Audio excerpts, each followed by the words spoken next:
Good morning to all of you. आइए, आपके सामने जो क्वेश्चन नंबर 6 का डाउट आया है, थोड़ा सा क्लास 2-4 दिन बंद था, तो एक बार थोड़ा सा वार्म अप कर लेते हैं हम। देखिए, बिल का कॉन्सेप्ट ही कहाँ से जनरेट होके आ रहा है, वो अगर एक बार रिवीजन मोड में करें आप, तो हमारा क्रेडिट सेल हो रहा है, राइट। क्रेडिट सेल हम जब कर रहे हैं, उसी में ये बिल ऑफ एक्सचेंज का कॉन्सेप्ट आ रहा है, बिल्स, करेक्ट। इसमें बहुत डिटेल में अभी नहीं जा रहे हैं। ए और बी पार्टी हैं, और ए ने बी को गुड्स सोल्ड किया, और सोल्ड करने के बाद उसको जो पेमेंट आने हैं, वो पेमेंट की जगह उसने एक बिल ड्रॉन कर दिया। यही कॉन्सेप्ट चल रहा है। अब उस बिल को एक्सेप्ट करने के बाद कौन, जो बायर है, या उसको दूसरा नाम यहाँ इस चैप्टर में स्पेसिफिकली बोल रहे हैं हम लोग, वो क्या है, ड्रॉवी है ना। ए ने बी को सामान बेचा, यही हो रहा है ना अभी तक। ए यहाँ पे क्या है, सेलर, ठीक है। बी क्या है, बायर। तो नॉर्मल सेल परचेज का ट्रांजेक्शन जो हो रहा है, तो सिंपल सा बात है, ए ने बी को गुड्स बेचा है, तो बी को क्या करना है, आज नहीं तो कल पेमेंट करने हैं, कैश देना है ना जी। कैश या चेक देगा कि नहीं देगा, देने हैं। अब इसने कैश और चेक ना देके एक नया सिस्टम डेवलप किया गया, जिसको कहा गया कि ये दोनों पार्टी जो है, इस ट्रेडिंग के बिहाफ पे एक बिल्स को ड्रॉन करेंगे, राइट। तो ए ने अब क्या किया, ए ने बी के ऊपर एक कागज का टुकड़ा, जो कि निगोशिएबल इंस्ट्रूमेंट भी बोलते हैं जिसको जिसको या शॉर्टकट में बिल बोलते हैं, बिल ड्रॉन किया, राइट। जब बिल ड्रॉन कर रहा है, तो ए क्या बन गया, A becomes drawer and B becomes drawee, drawing. Right. अब मान लेते हैं बिल ड्रॉन जो किया गया है, इस बिल का कोई ना कोई यूज है। क्या करेंगे इस कागज के टुकड़े को, क्या करेंगे हम, है ना जी भाई। आपको मान लेते हैं 100 रुपया दिया किसी ने, तो 100 रुपया क्या करोगे, कुछ ना कुछ करोगे। बहुत सारे ऑप्शन है, या तो अपने पास रख सकते हो फ्यूचर एक्सपेंडिचर के लिए, या अभी तुरंत ही आइसक्रीम खा के आ सकते हो, या घूम सकते हो, या जो भी आपके पास अल्टरनेटिव यूज हैं वो कर सकते हो, यही कर सकते हैं। अब इस बिल को मान लेते 2 महीने का टाइम था, कि 2 महीने के बाद पेमेंट होना है। अब ए के पास क्या क्या ऑप्शन है, वो बिल को अपने पास रख सकता है। उसको क्या बोल रहे थे हम लोग, पूरा डिटेल में आपको हमने बताया था, कि बिल को वो अपने पास रख सकता है, देख रहे हो ना। ऑप्शन आपको दिया था, ऑप्शन नंबर 1 यहाँ पे, अगर आपको क्लास पीछे वाला भी याद हो, होल्ड एंड रिटेन, राइट। वो अपने पास रख सकता है। दूसरा क्या है, दूसरा ऑप्शन उसके पास ये है कि उस बिल को उसी दिन या 1-2 दिन के बाद, जब भी उसको समय मिलता है, वो जाके बैंक से वो पैसे निकाल लेता है ना। तो 2 महीने का जो पीरियड था, उसको आज ही पैसे निकाला, तो बैंक वाला क्या कर रहा है, कुछ चार्जेस डिडक्ट करेगा। तो इस कॉन्सेप्ट को क्या बोल रहे थे हम, डिस्काउंटिंग ऑफ बिल, राइट। तीसरा ऑप्शन ये है कि वो इंडोर्स भी कर सकता है किसी को, है ना। ए ने बी को सप्लाई किया है, तो ए ने भी तो किसी से परचेज किया होगा, राइट। तो ए भी तो किसी का क्रेडिटर है, तो मान लेते हैं सी का क्रेडिटर है, तो ए क्या होगा, ये बी वाला बिल को किसको पकड़ा देगा, सी को पकड़ा देगा। इसको हम लोग बोलते हैं endorsement of bill, right. Bill को बेच देना, किसी और को बेच देना, राइट, ठीक है। And fourth option is bill is sent for collection. इस सब पे हम लोगों ने जर्नल एंट्री किया था, अगर आपको ध्यान हो तो। ये नोट्स वाला जो आपके पास अवेलेबल है, उसके लास्ट पेज पे हम लोग गए थे, और मैंने आपको जर्नल एंट्री इसका करवाया था। एक बार दिखा देते हैं आपको, ये देखिए, ध्यान है, अकाउंटिंग एंट्री क्या क्या है हमारे पास, देख रहे हो आप। 22 तारीख की क्लास में ये सारा कुछ हुआ था। When trade taken place, bill drawn किया जाएगा तो क्या होगा, मैंने इसको बोला भी था आपको लिखना है, रजिस्टर पे लिखोगे ना, तो बहुत सारी बातें याद हो जाएगी, देख रहे हो।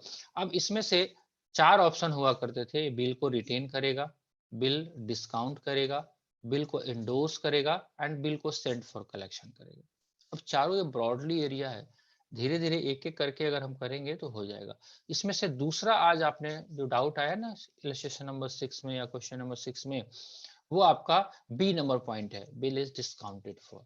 तो चलते हैं उस क्वेश्चन को देखते हैं, राइट। एक बार ओवरव्यू देना जरूरी इसलिए था कि आप कहाँ पे हो वो तो पता चलना चाहिए, ठीक है जी। चलिए क्वेश्चंस को रीड करते हैं। स्क्रीन प्रॉपर दिख रहा है आपको, क्वेश्चन पढ़ने जा रहे हैं हम अब, और बड़ा करना पड़ेगा, ठीक है। चलिए ठीक है। कहता है यस सर। क्वेश्चन में, Vishal sold goods for 70,000 to Manju on 5 January 2019। देखो ये डेट बहुत इंपॉर्टेंट है ना। डेट से बहुत सारी बातें का होना इसमें निर्भर करेगा। विशाल ने मंजू को 70,000 का गुड्स बेचा है 5 जनवरी 2019 को। ठीक है, बेचा तो बेचा, तो विशाल हो गया एक पार्टी यहाँ पे और एक हो गया मंजू, राइट। विशाल अभी क्या है, अभी है सेलर, अभी अभी तक इस फुल स्टॉप इस यहाँ तक या ये एंड से पहले तक अभी विशाल क्या है, सेलर है, और मंजू कौन है, बायर है यहाँ तक, राइट। तो गुड्स जब सोल्ड होता है तो क्या एंट्री होता है वो तो बताने की जरूरत नहीं है। अगर आप देखोगे 5 जनवरी 2019 को एंट्री किया हुआ है Manju account debit to sales account 70,000। क्या इसमें भी डाउट है हम लोगों को? Answer is no. ये तो बिल्कुल जनरल एंट्री वाला काम है ना। चलिए अब एंड अब आ गया ये chapter. And draw upon her a bill of exchange payable after 2 month. कितने दिन के लिए, 2 महीने के बाद पेबल वाला एक बिल उसके ऊपर ड्रॉन कर दिया गया। ठीक है, किस डेट को, उसी दिन को। तो बिल जब ड्रॉन करते हैं तो हमारा सबसे पहले ध्यान में रखना जरूरी है कि ये किसके बुक्स में हम एंट्री कर रहे हैं, विशाल के, राइट। अब देखिए रिक्वायरमेंट भी बोल रहा है generalized the above transaction in the books of Vishal and Manju. दोनों के बुक्स में पूछ रहा है, विशाल के यहाँ क्या एंट्री होगा और मंजू के यहाँ क्या एंट्री होगा। तो अभी हम किसके बुक्स में देख रहे हैं, अभी हम विशाल वाला देख रहे हैं। ठीक, बढ़े आगे। तो जैसे ही बिल ड्रॉन होगा, ये बिल ड्रॉन का एंट्री है, तो हम क्या करेंगे, बिल्स रिसीवेबल, इसका शॉर्ट फॉर्म बी आर होता है, bills receivable account debit to Manju. Manju को एक बार डेबिट किया था आपने, मंजू को कर दिया क्रेडिट, मंजू का लेजर खत्म हो गया, मंजू की जगह क्या निकल के आ गया, एक नया लेजर, बिल्स रिसीवेबल। ठीक है, यहां तक कोई दिक्कत नहीं होना चाहिए आपको। चलिए अब इस बिल का क्या करेगा, कौन, विशाल, वो भी बताएगा आपको। Manju accepted the draft and handed over same to Vishal after acceptance। आपको theoretically बताया गया था कि बिना एक्सेप्टेंस के इस बिल का कोई वैल्यू नहीं है। जब तक बिल को एक्सेप्ट नहीं किया जाएगा तब तक वो लीगल डॉक्यूमेंट्स क्रिएट नहीं हो पाएगा। भैया आप कागज का टुकड़ा है, हम अपने यहाँ डायरी में लिख लें कि तुलसी के यहाँ 5 लाख बाकी है, मेरे लिखने से हो जाएगा? किसी को दिखा दें, देखो मेरे यहाँ डायरी में लिखा हुआ है, तो भाई मेरा डायरी है, मैं कुछ भी लिख सकता हूँ उस पर, किसी के नाम पे भी बकाया लिख दूं तो हो जाएगा। हाँ, मेरे डायरी पे मैंने लिखा 5 लाख बकाया है तुलसी के यहाँ, और तुलसी ने उस पर साइन किया हुआ है एक्सेप्टेड, तब तो प्रॉब्लम हो जाएगा, देना पड़ेगा उसको, है कि नहीं है? तो सेम बात वही है। चलिए अब फुल स्टॉप के बाद विशाल इस बिल को क्या कर रहा है, क्या रख रहा है अपने पास या कुछ और कर रहा है, क्या कर रहा है देखो। Vishal immediately discounted the bill with bank. क्या कर दिया, बिल को डिस्काउंट करा लिया उसी दिन बैंक से। तो बैंक वाला तो चार्ज काटेगा, कैसे, तो bank will this bill with bank at 12% per annum. इसका मतलब समझ रहे हो, बैंक ने 2 महीने बाद जो पैसे बैंक को मिलेंगे वो आपको आज दे रहा है, तो क्या बैंक वाला पैसा चार्ज करेगा कि नहीं करेगा, करेगा। अब ये 12% दिया, कभी कभी आपको सीधा सीधा बोलेगा इतना अमाउंट, कभी कभी आपको परसेंटेज दे दिया। तो चलिए निकालते हैं, 70,000 का बिल था, कितना डिस्काउंट का अमाउंट हुआ, 70,000 का बिल, 12% क्वेश्चन में दिया है, 12 डिवाइडेड बाई 100, कितने महीने का बिल था, 2 महीने का, तो 2 महीने का ब्याज लगेगा, या उसको हम डिस्काउंट बोल सकते हैं, 2/12। चलिए निकाल के देखते हैं कितना होगा, 70 का 10% होता है 7,000, और 1284 कितना होगा, चलिए इसे काट ही देते हैं, 12%, इसी 12 से ये 12 कट जाएगा, है ना, ये कट जाएगा 50 से, राइट, ये कट जाएगा 7,000 भगा 5, 1400, राइट, 1400 आ रहा है, 1400 आपके बुक्स में भी दिया हुआ है। ठीक है, ये 1400 क्या है, ये डिस्काउंट नहीं तो और क्या है।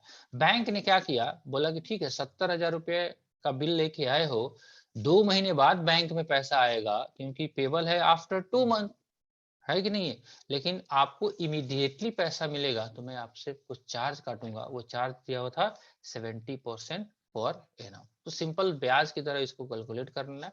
तो पैसा कितना आ गया, बैंक अकाउंट में 70,000 में से 1400 घट के ही आएगा। ये नुकसान हो गया 20 साल का, लेकिन नुकसान किस सेंस में हुआ? बैंक चार्ज के रूप में या डिस्काउंट के रूप में। पैसे तो हमें मिल गए तुरंत के तुरंत, है ना। तो ये हमारे लिए खर्चा है, तो नॉमिनल अकाउंट हो जाएगा डिस्काउंट चार्जेस या डिस्काउंट अकाउंट, जो भी लिखे आप, debit to bills receivable. Bill किसके पास चला गया? आप बैंक के पास। तो शायद आपको ये अमाउंट निकालने में भी दिक्कत हुआ होगा, मे बी। ठीक है, अभी समझ में आया। अब देखिए, क्या ड्यू डेट पे मंजू ने पेमेंट किया इस बिल का? On the due date Manju meet her acceptance. Manju ने जो वादा किया था वो पूरा कर दिया। तो ठीक है, अब विशाल के बुक्स में ड्यू डेट, सबसे पहली बात है ड्यू डेट तो निकालना पड़ेगा। इस क्वेश्चन का ड्यू डेट क्या होगा? निकाल के देखिए। जनवरी 5 2019 है ड्यू डेट। कौन सा होगा जी? 2 महीना, जनवरी 5 से फरवरी 5, मार्च 5, है ना। मार्च 5 प्लस 3 दिन, कितना हो जाएगा? 8 मार्च। आज समझ में आ रहा है? 8 मार्च 2019 को ड्यू डेट होगा। तो अब क्या विशाल के बुक में 8 मार्च को ही पैसे आएंगे? बताइए, विशाल के बुक में क्या 8 मार्च को ही पैसा आएगा? आंसर इज नो, क्योंकि 5 जनवरी को ही पैसा मिल गया, तो एक ही बिल को 2 बार पैसा लोगे क्या आप? नहीं। अब पैसा किसके पास आएगा? बैंक के पास, राइट। ठीक है जी। चलिए, तो किसके बुक्स में देख लीजिए आप, यहाँ पे विशाल के बुक्स में देखिए 8 मार्च का डेट दिया हुआ है ना यहाँ पे। ये कैसे निकला? 8 मार्च कैसे निकला? जनवरी 5 में हमने 2 महीना जोड़ा, अब प्लस 3 दिन डेज ऑफ ग्रेस जोड़ दिया। क्वेश्चन बोले नहीं बोले, हमको डेज ऑफ ग्रेस कैलकुलेट करना ही करना है। ठीक है जी, आ गया क्वेश्चन समझ में। विशाल के बुक्स में देख लीजिए, थोड़ा सा इसमें एडवर्टीजमेंट है, कट गया हुआ है, लेकिन यहाँ तक तो ठीक है। क्या लिखा होगा यहाँ पे जो ऊपर कट गया है? परचेज अकाउंट लिखा होगा।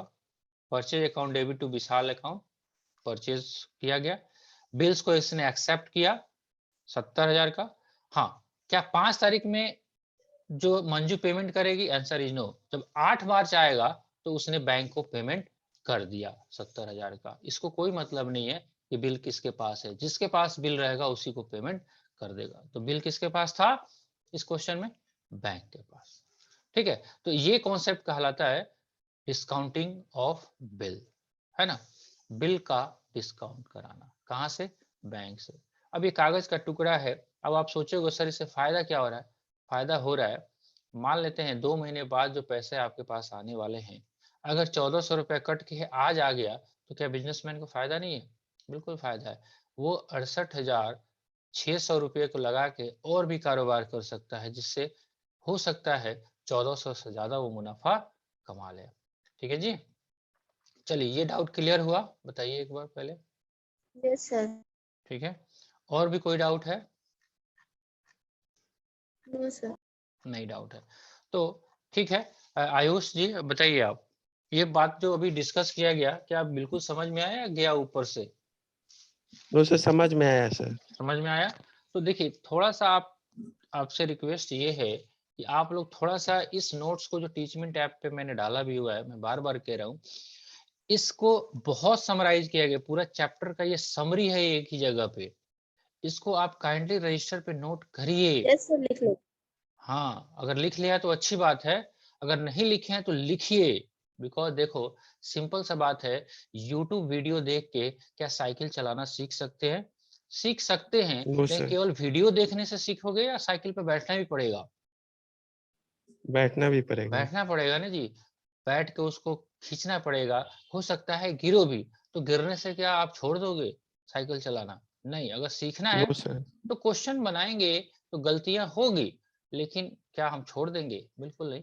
हम कोशिश करेंगे तो होगा ही होगा। देखो, ये थोड़ा सा अब अलग अलग टाइप का हट हट के क्वेश्चन आपको मिलते जा रहा है। अभी तो 11th कर रहे हो, अभी 12th में चलिए क्या क्या बातें होगी, बीकॉम होगा, एमकॉम होगा, जितना पढ़ना है पढ़िए। अकाउंट्स में केवल जनरलिटी थोड़ी है, पढ़ते रहिए पढ़ते रहिए। तो हर जगह क्या debit words comes in, credit word goes out सिखाया जाएगा?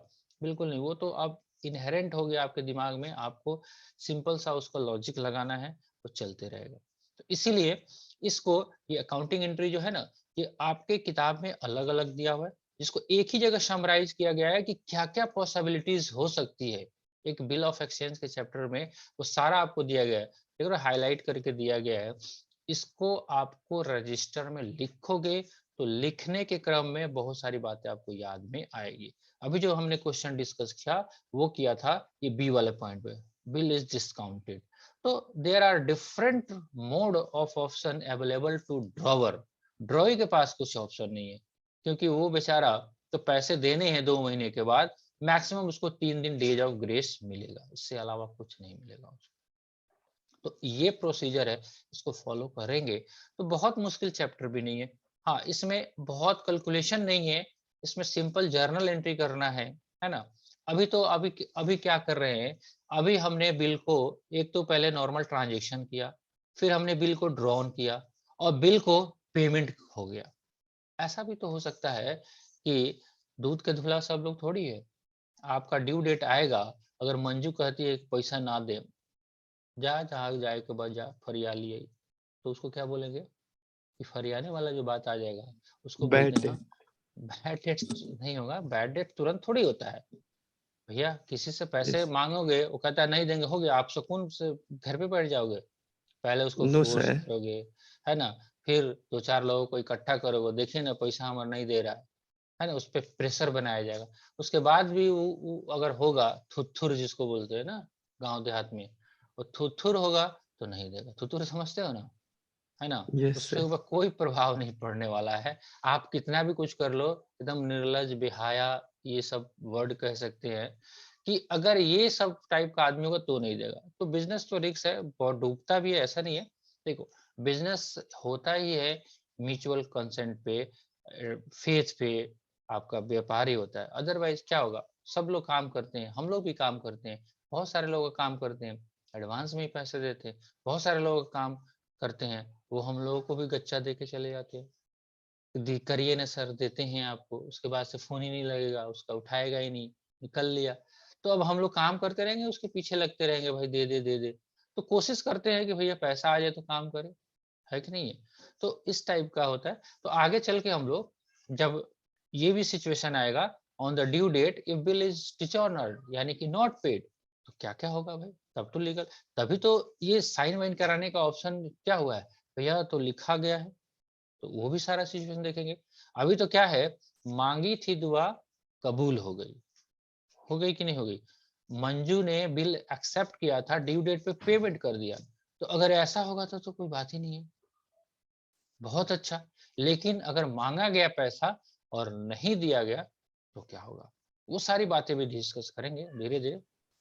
कोशिश है मेरा कि हम लोग अब तो थोड़ा सा बैच थोड़ा सा डिस्टर्ब भी हो गया था और आगे भी होगा, क्योंकि दिवाली वाली आ रहा है। फिर भी जितना कोशिश बनता है हम लोग उससे करेंगे, हम लोग कोशिश करेंगे कि इस चैप्टर को भी कम से कम फिनिश करके तब छठ वाले छुट्टी में हम लोग जाएं, अदरवाइज बहुत डिले हो जाएगा। तो कोशिश मेरा है, तो क्वेश्चन थोड़ा सा आप लोग वार्म अप करके करिए, है ना, जो डाउट आता है 2-4 क्वेश्चंस पे लगाइए और एडवांस में शेयर करिए, ताकि उस क्वेश्चंस को आपको डिस्कस किया जा सके। ठीक है, और कुछ सेवा, आज के लिए काफी है, रहने दिया जाए, शायद आज के लिए काफी है। हाँ जी।